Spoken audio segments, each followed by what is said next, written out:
Nicolas De Piro u dilettant fil-ħafna affarijiet.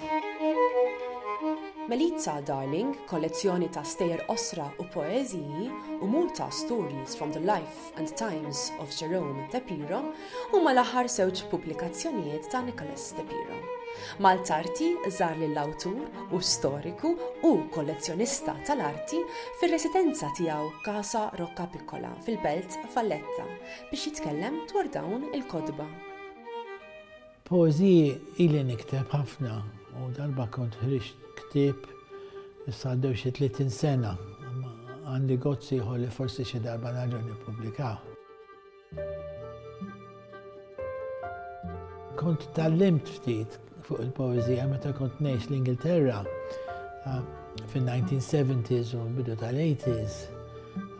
Kont parti minn grupp, kien hemm ħafna nies bravi iktar minni, u darba għamlu li test u qalu li Nicolas, your adjectives are very weak. Jiġifieri l-aġġettivi tinġibhom sew. U dejjem għajt f'moħħi li daw importanti li ma tagħmilx l-obvju, pereżempju pretty house, lovely lady. You choose your adjectives carefully. Insomma, ftit I got it up to standard to a certain extent.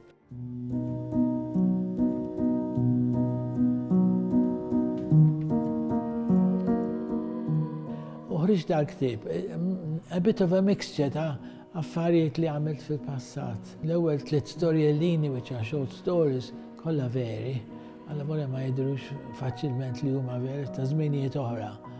Mbagħad għamilt 3 fuq informazzjonijiet li kelli ma kienux assolutament seta sar, affarijiet li setgħu saru. Pereżempju kif torganizza ikollok tifla minn se żewwiġha, għax ma tistax toħroġ waħedha mhux beda bil-boys u mhux ħallhom fl-antik u nitkellmu naqra wkoll fuq id-doti u affarijiet hekk. Mbagħad xi 4 poeżijiet fajna fin-nofs u insomma fl-aħħar dana ktibtu jiena dejjem għandi sentimental connection ma' Malta. Jiena naħseb Malti għax kompletament f'qalbi. U rrid nagħmel xi ħaġa naqra forsi tkun fil-bookshop, poems jew xi ħaġa forsi mhux kulħadd se jmur għalihom. Allura rrid nagħmel isem Melita Darling, sentimentali u ħarġet hekk.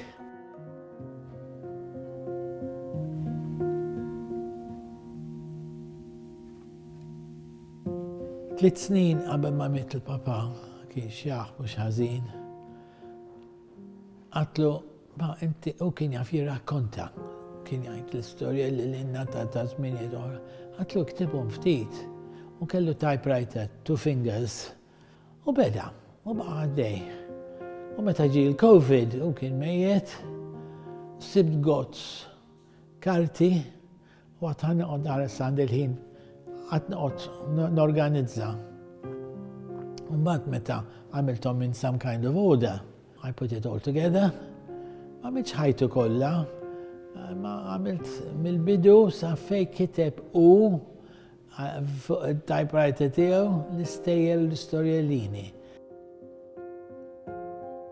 Meta wieħed jaqra wieħed minnhom, u mbagħad tajjeb taqra tal-papa wara, għax Nikola l-affarijiet sentimentali ma' Malta. Meta ngħid sentimentali mhux qed nfaħħar biss il-ħin kollu, qed ngħid il-verità kif kienu n-nies, kif saru n-nies, kif aħna issa hemm ħafna affarijiet li tbidlu u forsi dawk huma interessanti, nispera.